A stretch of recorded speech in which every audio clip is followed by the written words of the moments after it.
저희가 여러 가지 방법으로 성경 통독을 하고 있습니다. 그런데 성경 통독을 해보면 처음에 창세기부터 출애굽까지는 진도가 잘 나갑니다. 그러다가 레위기에 도착하면 성경 통독의 첫 번째 시험에 빠집니다. 그래서 레위기에서 성경 읽기를 중단하고 다시 시작을 못하는 경우가 많습니다. 왜 그러느냐? 그 이유는 아주 간단합니다. 지루하기 때문입니다. 왜 지루하냐? 사건이 진행되지 않기 때문입니다. 창세기는 50장이지만 사건 전개가 엄청나게 빠릅니다.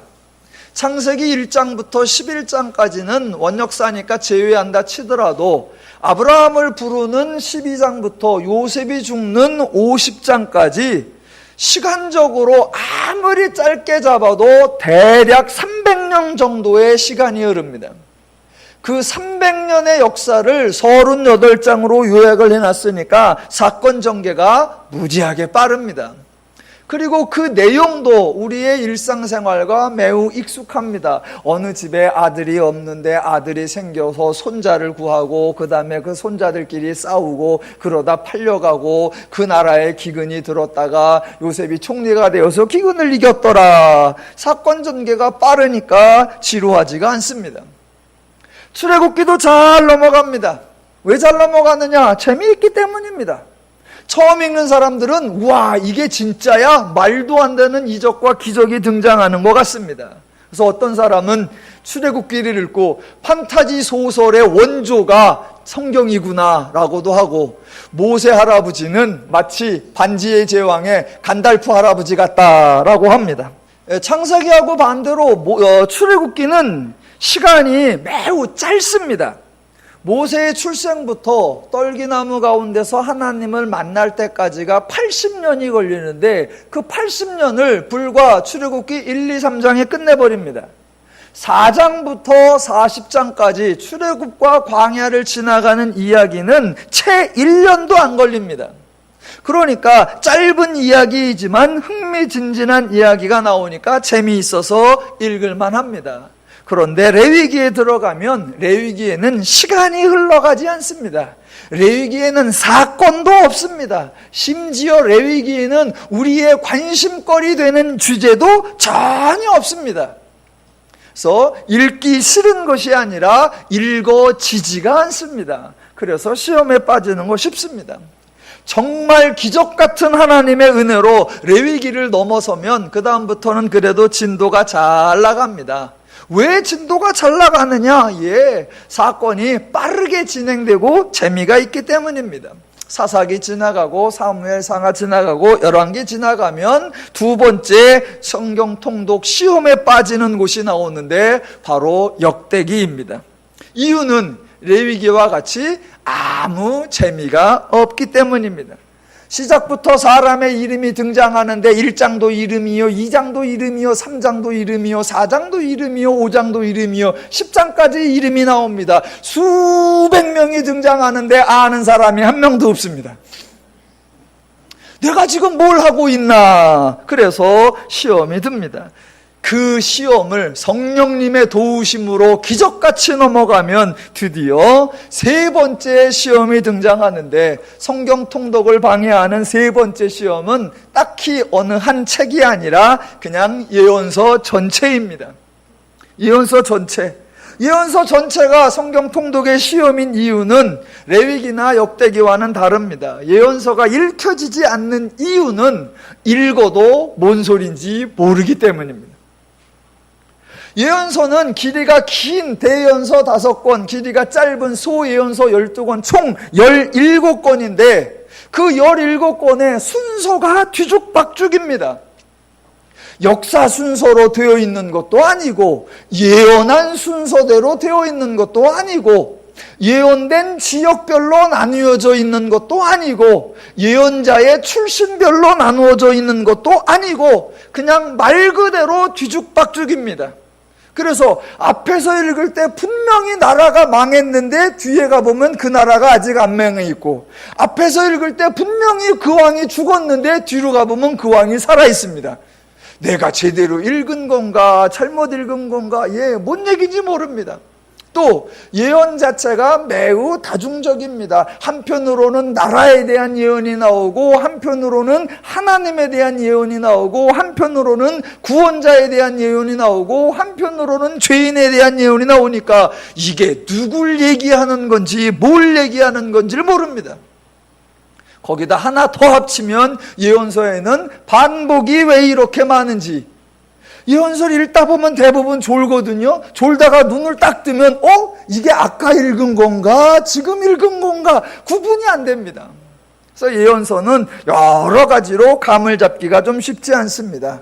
그런 예언서를 저희가 이 더위에 하고 있습니다. 예레미야 자체도 52장 가운데 여호와의 말씀이 누구에게 임하니라 라고 나오는데, 그 시기가 앞뒤가 바뀌어 있는 경우가 종종 있습니다. 예레미야가 활동하는 시기가 약 40년 정도인데, 예레미야를 읽어보면 40년이 흘러가는구나, 5년이 지났구나, 10년이 지났구나, 20년이 지났구나, 그 시간이 흘러가는 것을 전혀 느낄 수가 없습니다. 그래서 매우 지루하기가 쉽고 지치기가 쉽습니다. 그럴 때 아주 좋은 방법이 있습니다. 어떻게 하는 거냐? 그냥 듣는 겁니다. 제가 설교를 하니까 여러분은 그냥 예언서 설교를 그냥 들으시면 됩니다. 매주마다 성실히 오시면 여하튼 예레미야가 1장부터 오늘 벌써 15장까지 갔고, 그것처럼 계속 또 오시면 어느새 52장까지 끝나 있을 줄로 믿습니다. 날도 더운데 졸리실 것 같아서 위로를 달리 해드릴 말씀이 없어서 그냥 들으시라고 위로를 해드립니다.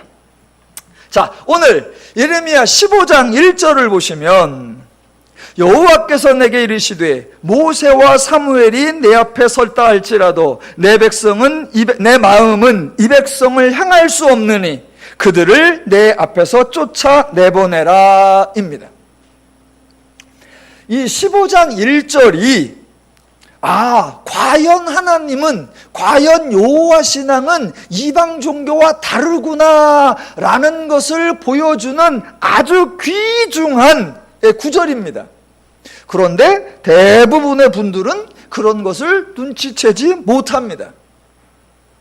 15장 1절을 보시면 모세와 사무엘이 나오는데, 여기에 왜 갑자기 모세가 나오고 사무엘이 나올까요?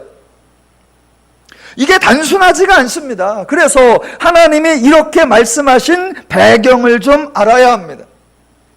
하나님께서 모세와 사무엘을 앞세우고 그 모세와 사무엘을 외면하실 리는 없으니까 하나님이 모세와 사무엘을 언급하신 것은 아닙니다. 그렇다면 사람들이 모세와 사무엘을 앞세우는 겁니다. 그런데 그 사람들이 내세우는 모세와 사무엘을 하나님이 인정하지 않겠다, 귀담아 듣지 않겠다라고 하시는 겁니다. 그러면 하나님은 왜 15장 1절처럼 말씀하실까? 그것을 뿌리부터 추적을 해보도록 하겠습니다.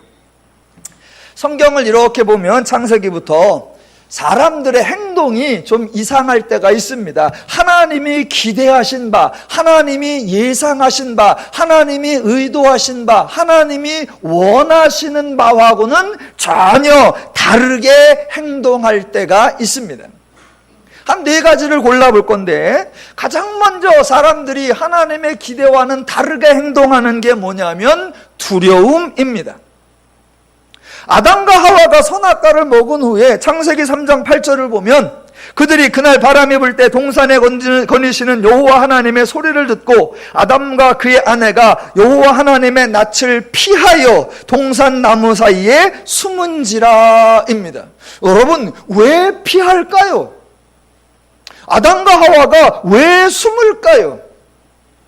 아직 하나님은 아무 말씀도 하지 않으셨고, 아담과 하와는 아직 하나님의 모습을 보지도 못했습니다. 그랬는데 피하였고 숨었습니다.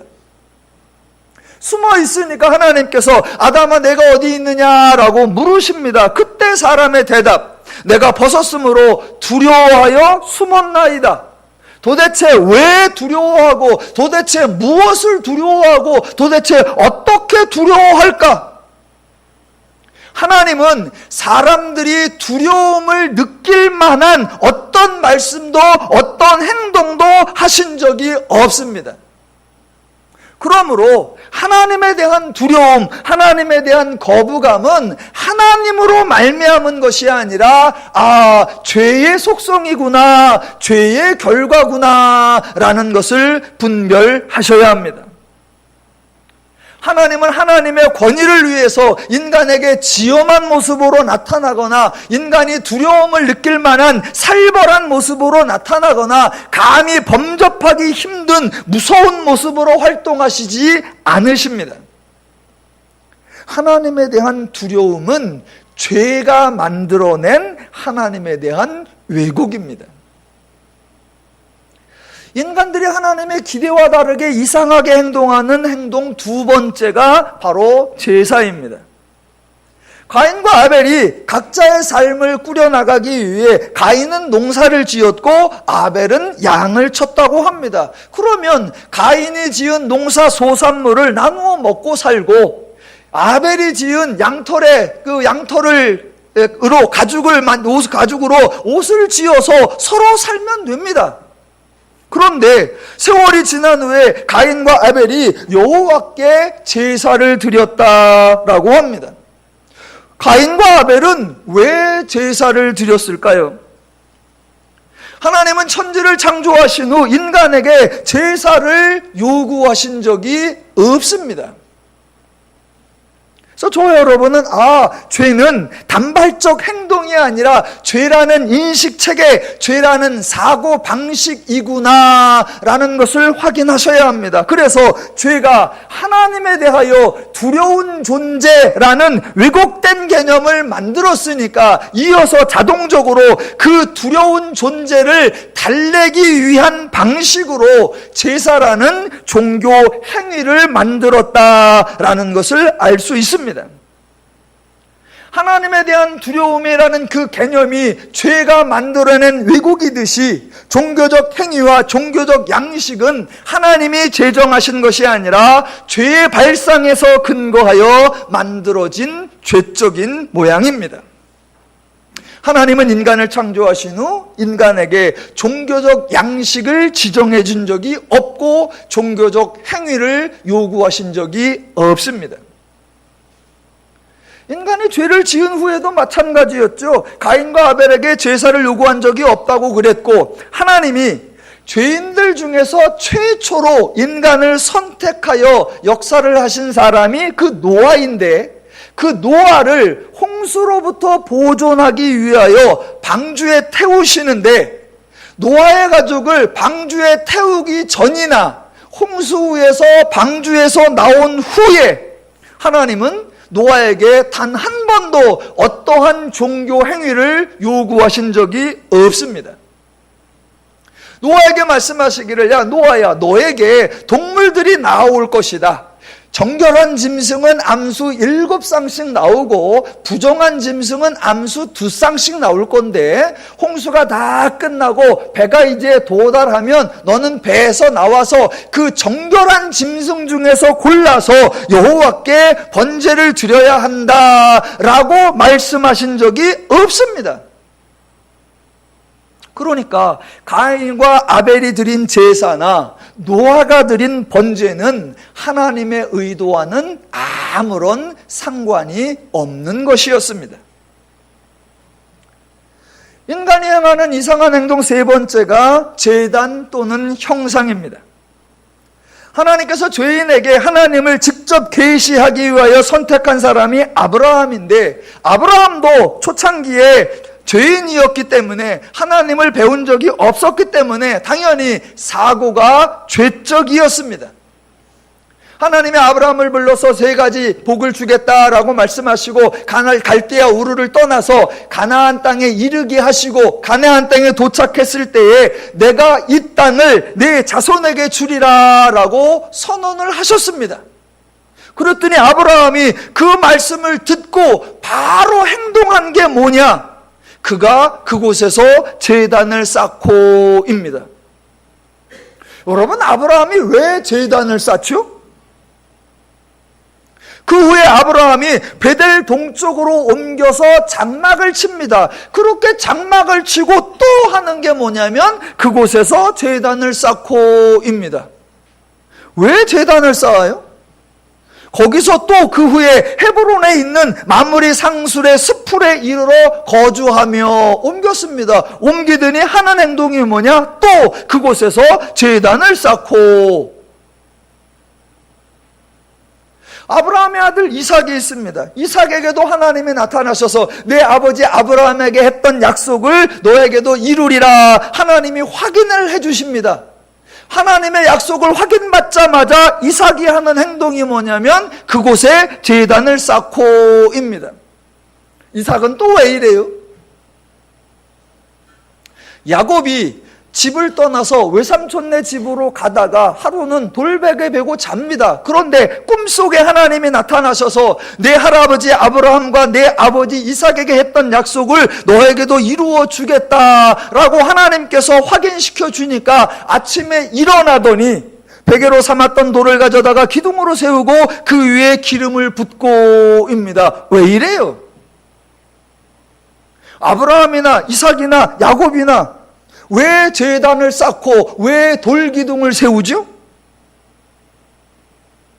여러분, 단순하게 생각하시면 안 됩니다. 아브라함과 이삭과 야곱이 하나님을 믿어서 하나님의 은혜에 감사해서 하나님을 찬양하려고 제단을 쌓았다라고 생각하시면 안 됩니다. 왜냐하면 그때까지 하나님은 단 한 번도 제단의 제자도 언급하신 적이 없습니다.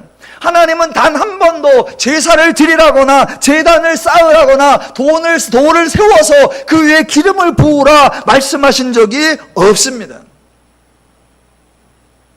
하나님이 나타나신 적은 있어요. 하나님의 말씀하신 적도 있고 하나님의 약속하신 적도 있습니다. 그러나 하나님은 나타나시기는 하셨지만 살벌하게 두려움을 주신 적은 없고 하나님이 말씀하시고 약속하신 적은 있지만 대신 제사나 제단을 만들라고 말씀하신 적이 없습니다. 내가 나타나는 곳마다 돌단을 쌓아서 증거로 삼고 내가 나타난 곳마다 돌기둥을 세워서 징표로 삼으라 그렇게 말씀하신 적이 없습니다.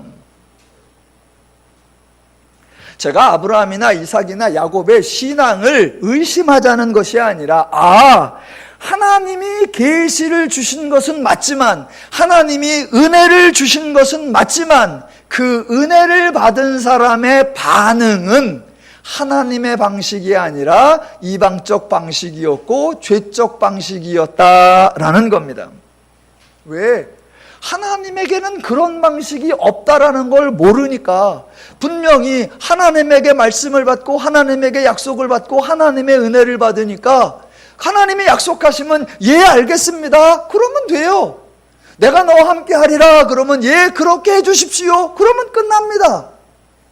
그런데 그러면 안 될 것 같아요. 뭔가 주변의 타종교에서는 제단을 쌓고 제단을 드리고 거기를 신성화하고 뭔가 기념을 하니까 그 방식을 따라한 거예요. 하나님이 은혜를 주신 것은 맞지만 은혜를 받았을 때 사람들이 보인 반응은 하나님 방식이 아니라 죄적 종교의 방식이었다라는 것입니다.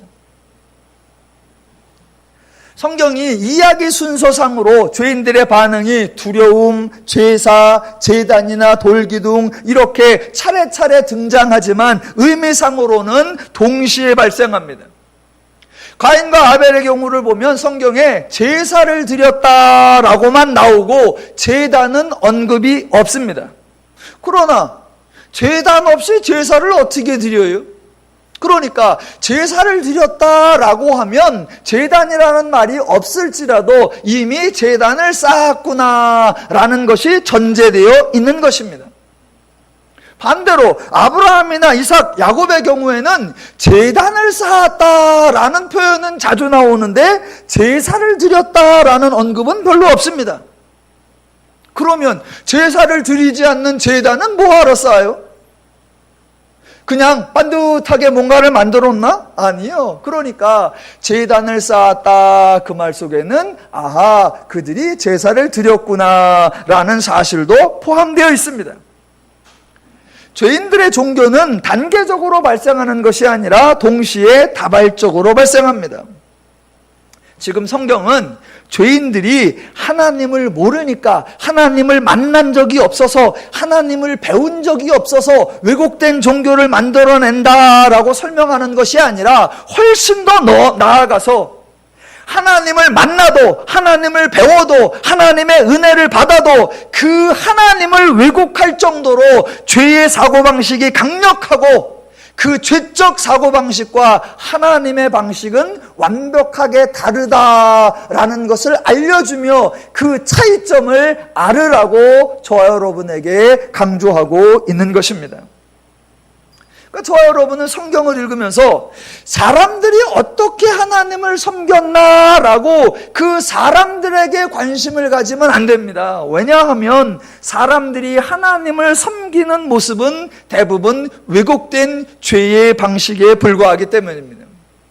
그래서 정반대로 사람들이 하나님을 어떻게 섬겼나가 아니라 하나님이 어떻게 자신을 계시하였는가, 그 하나님의 방식을 알아야 하고 그 하나님의 계시 속에 담긴 하나님의 성품, 하나님의 속성을 알고 그 하나님을 알 때에 우리 주변에 널려있는 타종교, 이방종교, 무속종교와 그 차이점을 구별해서 와, 우리 하나님은 거룩하시구나, 와, 여호와 신앙은 다르구나, 와, 기독교는 다르구나 라는 것을 확인하실 수 있어야 합니다. 죄인이라는 존재가 달라지지 않는 이상 죄인들의 사고방식, 죄인들의 인식체계가 달라지지 않고, 그러니까 당연히 죄인들의 종교 양식과 종교 행위도 달라지지 않습니다. 그래서 출애굽기로 넘어오면 창세기와 똑같은 여호와 신앙의 왜곡이 그대로 반복됩니다. 하나님께서 이스라엘을 출애굽시켜 시내산으로 인도했습니다. 그랬더니 죄인인 이스라엘이 스스로 자신들의 금고리를 모아 금송아지 형상을 만듭니다. 이게 참 재밌습니다. 똑같은 시간에 똑같은 장소에서 하나님은 산 위에서 형상을 만들지 말라라고 말씀하시는 바로 그 순간 그 자리에 사람들은 아래에서 형상을 만들고 있더라.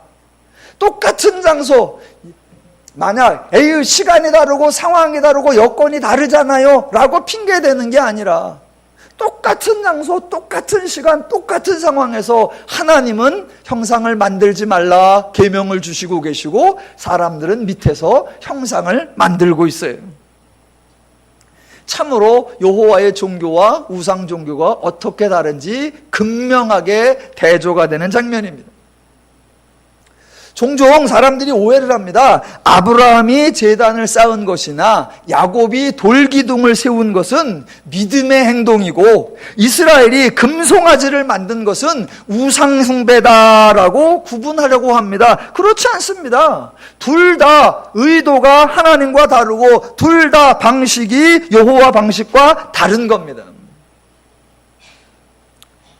여러분 잘 보십시오. 제가 누누이 반복하는 것처럼 하나님 방식이 인간에게 가장 좋습니다. 그런데 사람들은 그걸 안 해요. 지금 하나님은 뭐라고 하시냐면 제단을 쌓지 마라. 하나님은 제사 드리지 마라. 하나님은 형상 만들지 마라. 라고 하시면서 인간이 수고하고 인간이 힘들고 인간의 것이 손해가 나는 것을 하나님이 막아주고 계십니다. 좋잖아요. 제단 쌓지 말래, 제사 드리지 말래, 형상 만들지 말래. 그러면 따로 수고 안 해도 되네요. 예, 좋아요. 그런데 인간들은 그거 대신에 스스로 돌단을 쌓는 수고, 스스로 제물을 드리는 손해, 스스로 형상을 만드는 엄청난 희생을 감수합니다. 아니 사실 그게 반대로 돼야 되는 거 아니에요? 하나님은 너는 가는 곳마다 제단 싸고 일만 있으면 제사를 드리고 뭐든지 하늘의 것이나 땅의 것이나 물에 있는 것으로 한 가지씩 형상을 만들어라. 그럼 인간들은 아유 하나님 살기도 버거운데 어떻게 갈 때마다 그런 걸 합니까? 제발 그런 것 좀 줄여주세요. 이렇게 하나님하고 인간하고 타협을 봐야 되는 건데, 정반대로 하나님은 제단, 제사, 형상 만들지 마라. 하나님은 자꾸 막으시고, 인간은 아니요 제가 만들겠습니다. 제사, 제단 다 만들어요. 그러니까 인간 스스로 고생을 자초합니다. 그러면서 한다는 말, 세상에 공짜는 없어. 내 수고가 들어야 모든 것이 소중해 라는 말도 안 되는 교활한 죄의 논리를 주장하고, 그러면 또 대부분의 사람들은 그 죄적 사고방식에 빠져 들어갑니다. 성경을 읽으시면서 와, 하나님 방식이 인간에게 가장 좋구나 자꾸 확인하셔야 합니다. 자, 인간이 하나님의 기대와 하나님의 의도와 다르게 행동하는 것, 첫 번째 두려움, 두 번째 제사, 세 번째 제단 또는 형상, 네 번째가 종교인입니다.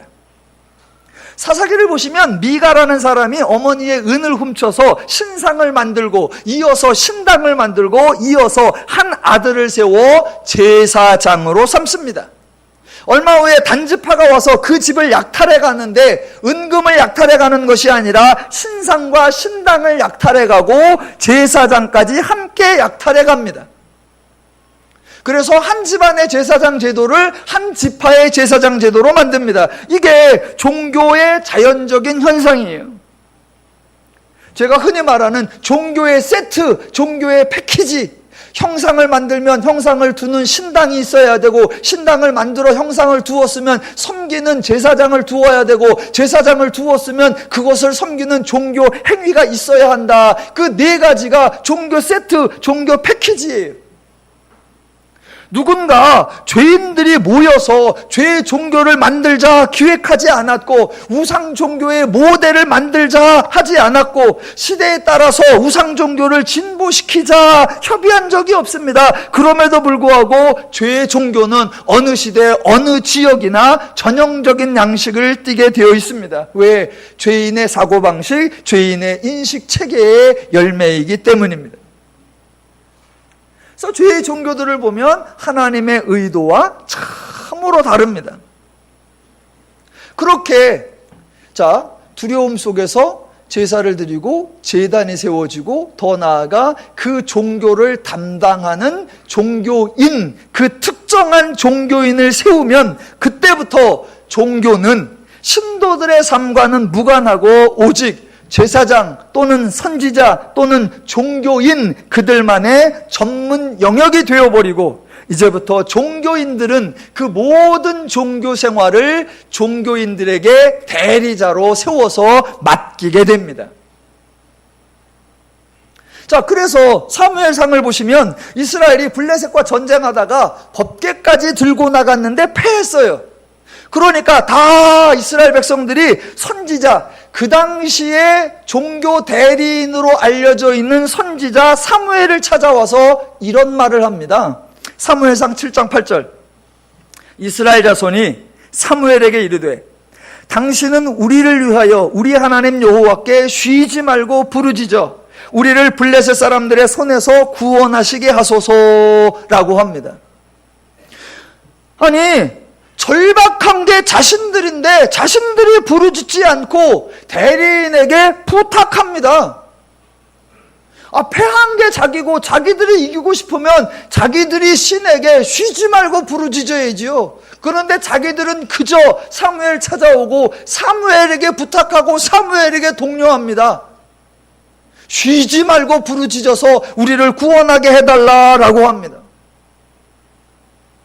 그래도 사무엘 시대는 나아요. 왜냐하면 사무엘에게 부탁을 하는데 뭐라고 부탁을 한다? 우리 하나님께 기도해달라라고 부탁을 해요.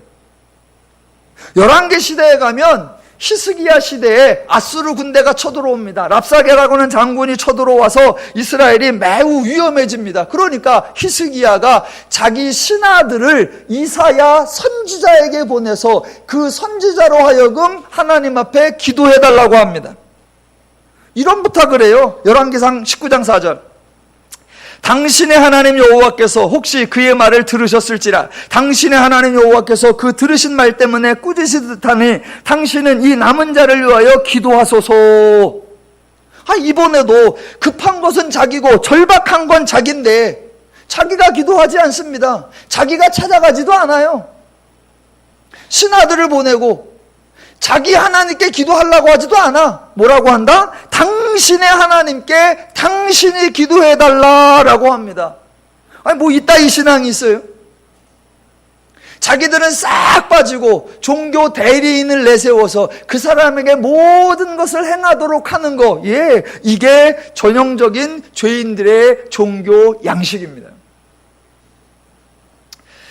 신학으로 가면요, 여러분 잘 아는 거 하나만 하기가 넘어갈게요. 신학으로 가면 사람들이 종종 오해하는 게 사도행전 6장에 보면 집사들을 뽑는 장면이 나와요. 그 집사들이 뽑는 장면을 사람들이 성경에 나오는 대로 이렇게 오해를 해요.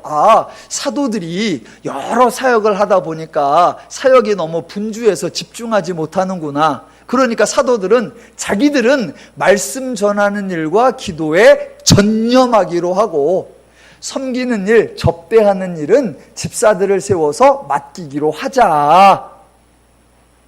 마치 그게 하나님의 뜻인 것처럼, 그게 마치 아주 효율적인 것처럼 성경에 기록되어 있다고 사람들이 오해합니다.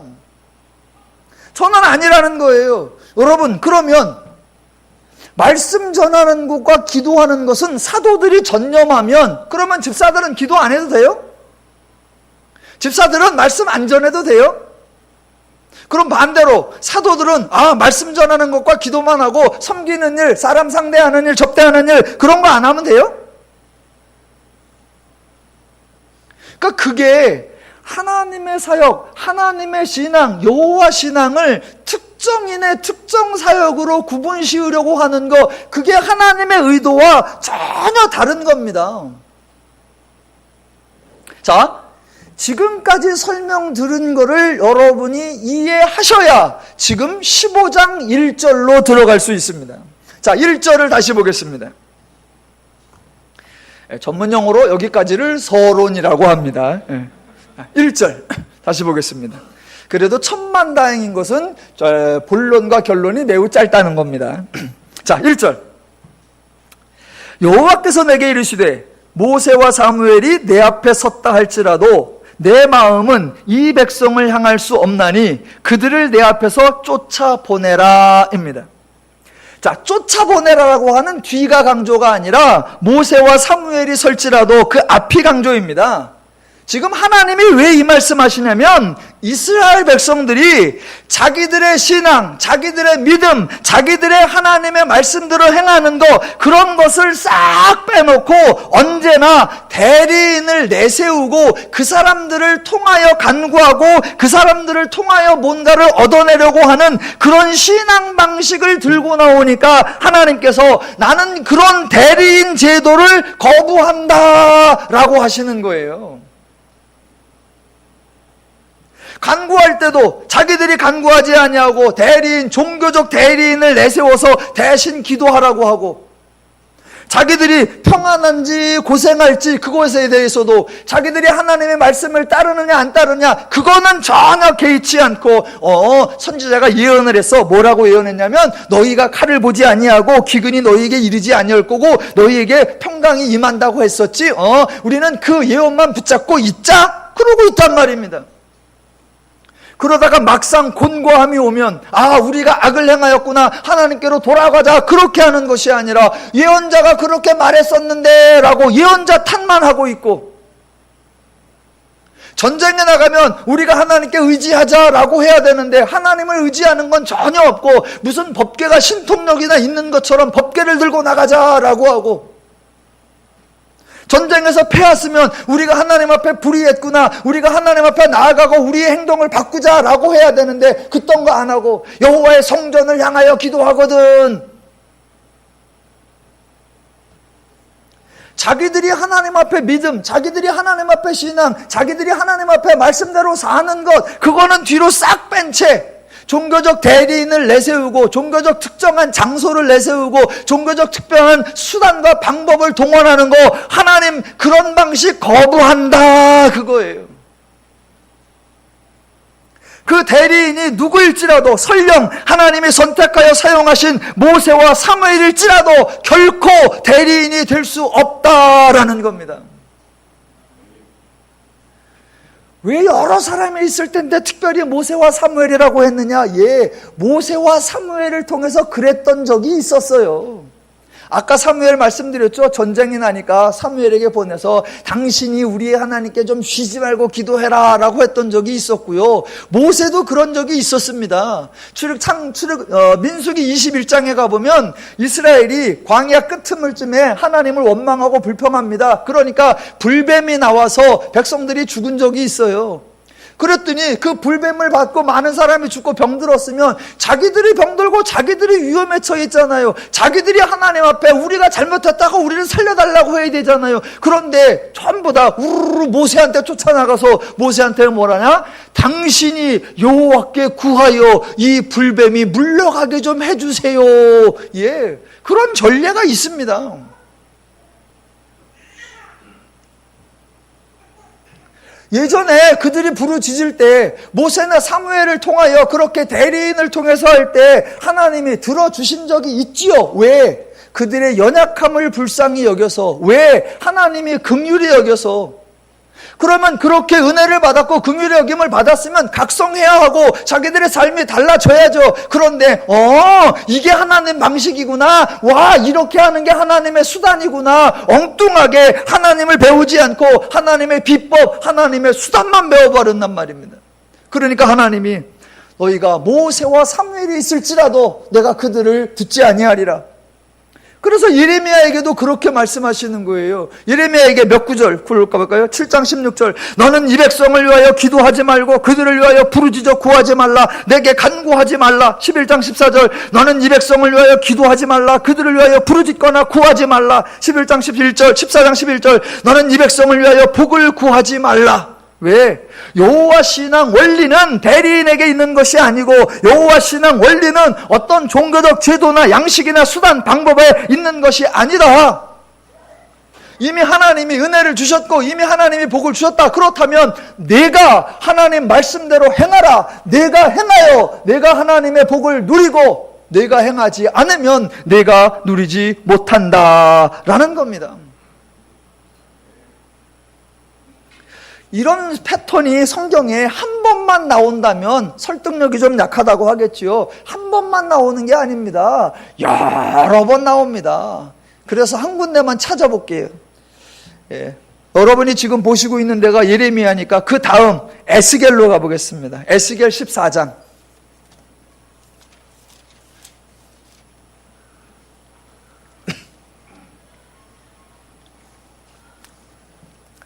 자, 에스겔 14장. 에스겔 14장에만 최소한 4번이 나옵니다. 똑같은 얘기가 4번. 13절부터 보겠습니다. 인자야, 가령 어떤 나라가 불법을 행하여 내게 범죄함으로 내가 손을 그 위에 펴서 그 의지하는 양식을 끊어 기근을 내려 사람과 짐승을 그 나라에서 끊는다 하자. 비록 노아, 다니엘, 욥 이 세 사람이 거기에 있을지라도 그들은 자기의 공로로 자기의 생명만 건지리라. 나 주 여호와의 말이니라. 예, 다른 사람의 공로, 다른 사람의 신앙 그걸로 되는 거 아니다. 또 15절. 가령 내가 사나운 짐승을 그 땅에 다니게 하여 그 땅을 황폐하게 하여 사람이 그 짐승 가운데 능히 다니지 못하게 한다 하자. 비록 이 세 사람이 거기에 있을지라도 나의 삶을 두고 맹세하노니 그들도 자녀는 건지지 못하겠고 자기만 건지겠고 그 땅은 황폐하리라. 주 여호와의 말씀이니라. 또 17절. 가령 내가 칼이 그 땅에 임하게 하고 명령하기를 칼아 그 땅에 돌아다니라 하고 내가 사람과 짐승을 거기에 끊는다 하자. 비록 이 세 사람이 거기에 있을지라도 나의 삶을 두고 맹세하노니 그들도 자녀는 건지지 못하고 자기만 건지리라. 나 주 여호와의 말씀이니라. 또 19절. 가령 내가 그 땅에 전염병을 내려 죽음으로 내 분노를 그 위에 쏟아 사람과 짐승을 거기에서 끊는다 하자. 비록 노아, 다니엘, 욥이 거기에 있을지라도 나의 삶을 두고 맹세하노니 그들도 자녀는 건지지 못하고 자기의 공로로 자기의 생명만 건지리라. 주 여호와의 말씀이니라. 예, 여호와 신앙에는 대리인 제도라는 게 없고 중보자 제도라는 게 없습니다.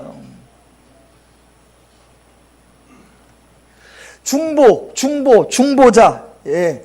예수님을 우리가 중보자라고 표현하기지만, 예수님은 하나님이시잖아요. 그러니까 하나님이 직접 우리의 문제를 해결하셨다라는 것이지, 하나님이 인간 중에 어느 누구를 신앙적 대리자, 신앙적 중보자로 세우신 적이 전혀 없습니다. 기도 누가 하셔야 되느냐? 본인이 하셔야 되고요. 말씀 누가 배우셔야 되느냐? 본인이 읽으셔야 되고요. 하나님 말씀대로 사는 거 누가 하셔야 되느냐? 본인이 직접 하셔야 합니다. 기도합시다 그러면 괜히 제 앞에 머리를 디밀지 마시고, 안수해달라고 하지 마시고, 내가 하나님을 알고 내가 하나님 말씀을 배우고 내가 하나님 말씀대로 행하여 내가 하나님의 은혜를 누려야 합니다. 기독교 신앙에는 절대로 대리인 제도가 없고 중개자 개념이 없습니다. 더 나아가 여호와 신앙에는 공덕주의도 없습니다. 본인의 공덕을 주장할 수 없는 거 당연하고, 다른 어떤 사람의 공덕, 어떤 성인이라고 하는 사람의 공덕이나 어떤 믿음의 선진이라는 사람의 공덕이나 어떤 신실한 성도의 공덕을 의지해서 함께 나누어 사용한다, 그런 개념 성경에 전혀 없습니다. 전혀 없습니다.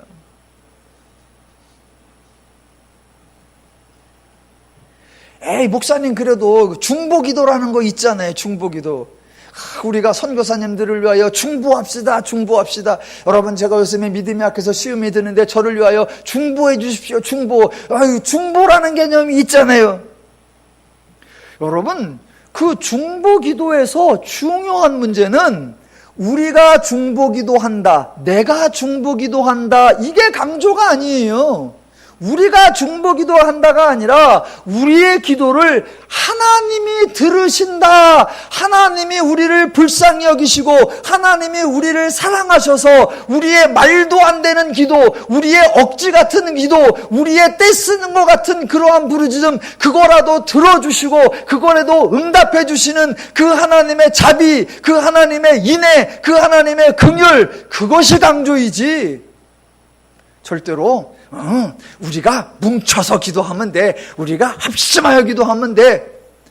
기도나 중보가 수단이나 방법으로 전락하면 그것은 하나님의 방식이 아니에요.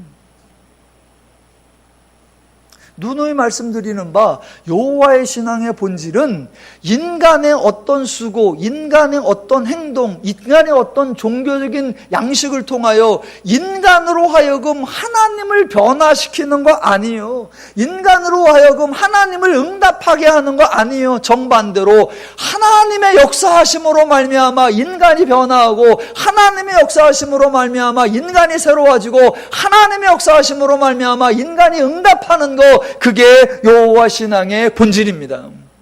그 순서가 바뀌면 안 돼요. 그 개념이 바뀌면 안 됩니다.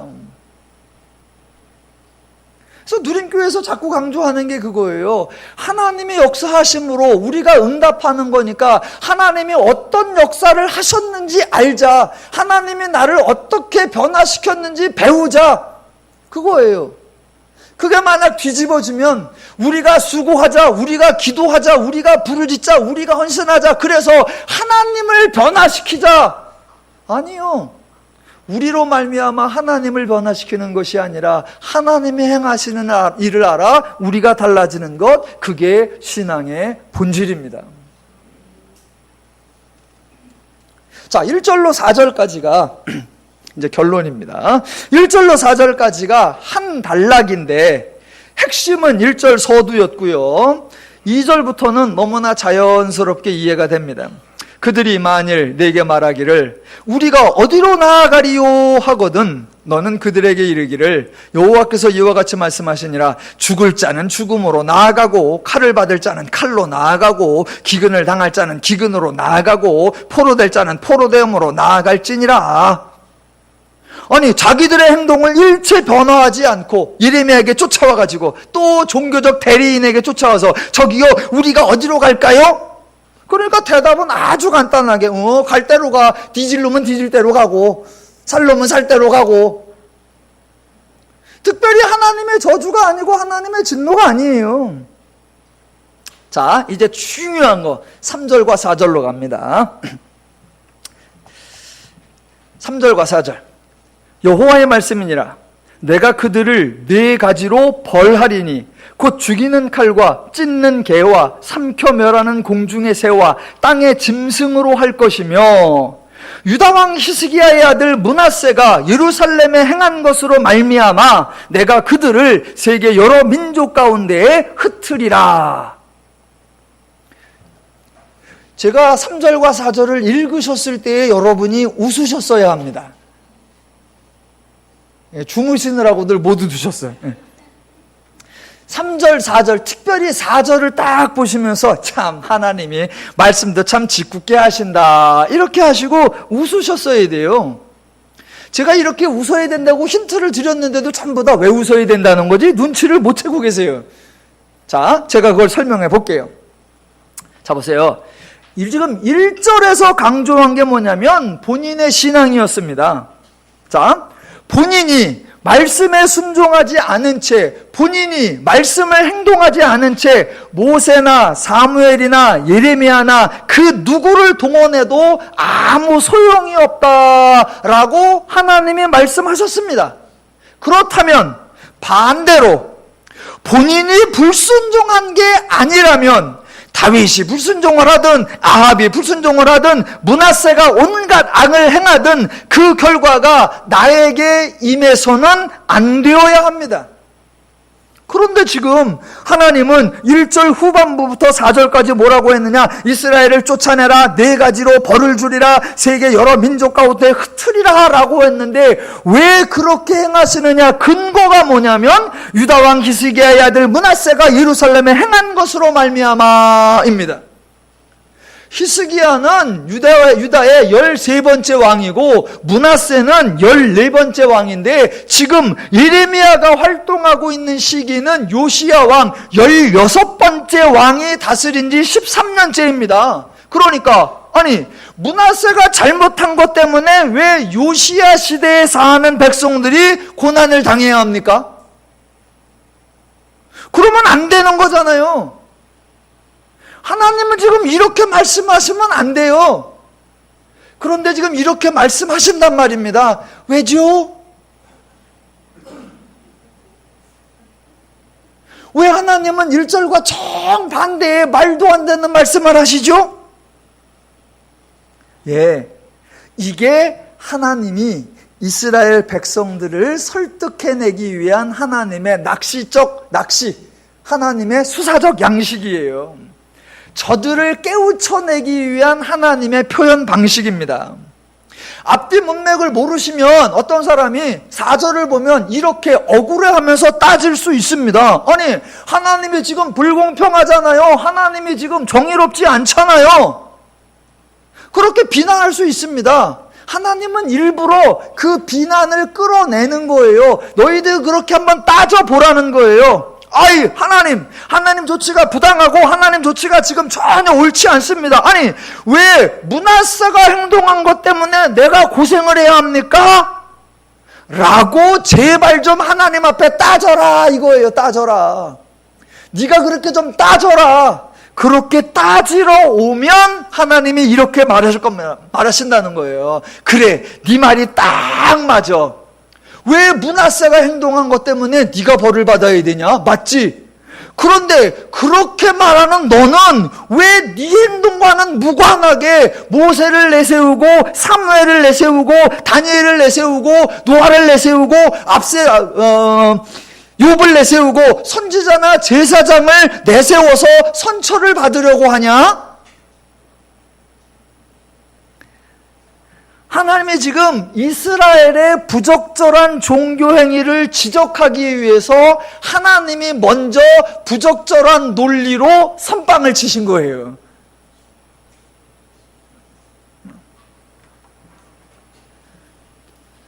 하나님이 오류를 범하시는 게 아니라 일부러 저들에게 경각심을 갖게 하고 저들의 행동적 모순을 지적하기 위하여 하나님 불효하잖아요 라고 하면 내가 불효하냐? 알았어. 그러면 내 행동 바꿀게. 그런데 니들 말대로 하면 니들 행동이 불의하잖아. 그럼 니들 행동도 바꿔. 알았지? 하나님은 행동 바꾸시는 거 간단하거든요. 문화세 때문에 진노하려고 그러는데 안 그러지 말아야 되겠구나. 안 하시면 되거든요. 그러니까 나 그렇게 안 할게. 니들 지적받아서 내가 내 행동 바꿀게. 그렇다면 너희도 내 지적받아서 행동 바꿔라. 죄에서 돌이켜라. 악에서 돌아서라. 하나님의 말씀대로 살아라. 알았지? 그 말씀을 하시려고 지금 하시는 거예요. 그리고 하나 더, 하나님이 아무리 겁나게, 아무리 살벌하게, 아무리 단호하게 말씀하셔도 절대로 쫄지 마시기 바랍니다. 하나님이 당장의 진노와 형벌을 내릴 것처럼 말씀하셔도 두려워하지 마시기 바랍니다. 왜? 하나님의 성품, 하나님의 속성상 그렇게 진노하신다고 진노하실 수 없는 분이시기 때문입니다. 그게 바로 5절이에요 1절 서두에 이스라엘의 사고방식에 대한 하나님의 질문이 뭐냐? 바로 5절입니다. 예루살렘아, 너를 불쌍히 여길 자 누구며 너를 위해 울 자 누구며 돌이켜 내 평안을 물을 자 누구냐라는 거죠. 여기에 대답은 두 가지로 할 수 있습니다. 하나는 부정적인 대답, 이런 사람은 아니다, 이런 대상은 아니다 라고 할 수 있죠. 누구? 모세 아니다, 사무엘 아니다, 예레미야 아니다, 노아 아니다, 다니엘 아니다, 욥 아니다, 또 어떤 선지자 아니다, 너희가 의지하려고 하는 애굽 아니다, 너희가 의지하려고 하는 어떤 이방 종교, 이방신 아니다. 그런 것들이 너희를 불쌍히 여겨주지 않고, 그런 것들이 너희를 위해 울지 않고, 그런 자들이 너희에게 평안을 묻지 않는다. 그런 것들 의지할 대상이 아니다. 그런데 너희는 지금까지 그 쓸데없는 것들을 의지해 왔다. 그 결과가 6절로 9절이다. 읽어볼게요. 여호와께서 이르시되 내가 나를 버렸고 내게서 물러갔으므로 내게로 내 손을 펴서 너를 멸하였느니 이는 내가 뜻을 돌이키기에 지쳤음이로다. 내가 그들을 그 땅의 여러 성문에서 키로 까불러 그 자식을 끊어서 내 백성을 멸하였나니 이는 그들이 자기들의 길에서 돌이키지 아니하였음이라. 그들의 과부가 내 앞에 바다보려보다 더 많아졌느니라. 내가 대낮에 파멸시킬 자를 그들에게로 데려다가 그들과 청년들의 어미를 쳐서 놀람과 두려움을 그들에게 갑자기 닥치게 하였으며 일곱은 낳은 여인에게 쇠약하여 기절하게 하며 아직도 대낮에 그의 해가 떨어져서 그에게 수치와 근심을 당하게 하였느니라. 그 남은 자는 그들의 대적의 칼에 붙이리라. 여호와의 말씀이니라. 너희들이 엉뚱한 것을 의지하여 이런 결과를 당한다. 대신 표현은 내가 저주하는 것처럼 쓴다라는 겁니다. 5절의 질문에 대한 하나님의 진짜 대답, 한 가지 유형은 이런 건 아니다고, 두 번째, 진짜 너희를 위하여 긍휼히 여길 자 누구며 너희를 위하여 울 자 누구며, 그 대답, 하나님의 대답이 11절과 12절입니다. 여호와께서 이르시되 내가 진실로 너를 강하게 할 것이요 너에게 복을 받게 할 것이며 내가 진실로 내 원수로 재앙과 환난의 때에 네게 간구하게 하리라. 누가 능히 철 곧 북방의 철과 놋을 꺾으리요. 5절이 질문이라면 대답이 누구냐? 사실은 하나님께서 나다 라고 하시는 거예요. 나다. 그런데 너희는 나를 의지하지 아니하고 종교적 대리인들을 내세우는 이방 종교 방식을 하고 쓸데없는 저물어가는 애굽을 의지하고 헛것인 우상을 숭배하고 있거나 너희들 제발 정신 차려라. 오늘 예레미야 15장에서는 하나님께서 5절을 질문하시고 대답도 하나님 혼자 하십니다. 하나님께서 질문하셨는데 이스라엘은 대답을 안 해요. 그래서 제가 여러분에게 질문하겠습니다. 그럼 여러분은 대답을 하셔야 됩니다. 늘 끝날 때 말씀드립니다. 대답을 안 하면 서론부터 다시입니다. 그러니까 대답을 하십시오. 번우림교회 성도들이여, 여러분을 불쌍히 여길 자 누구며 여러분을 위해 울 자가 누구며 돌이켜 여러분의 평안을 물을 자 누구십니까? 모두 하나님이라고 대답하시고 그 하나님으로 인해 평안을 누리는 복된 삶이 되시기를 주님의 이름으로 축원합니다.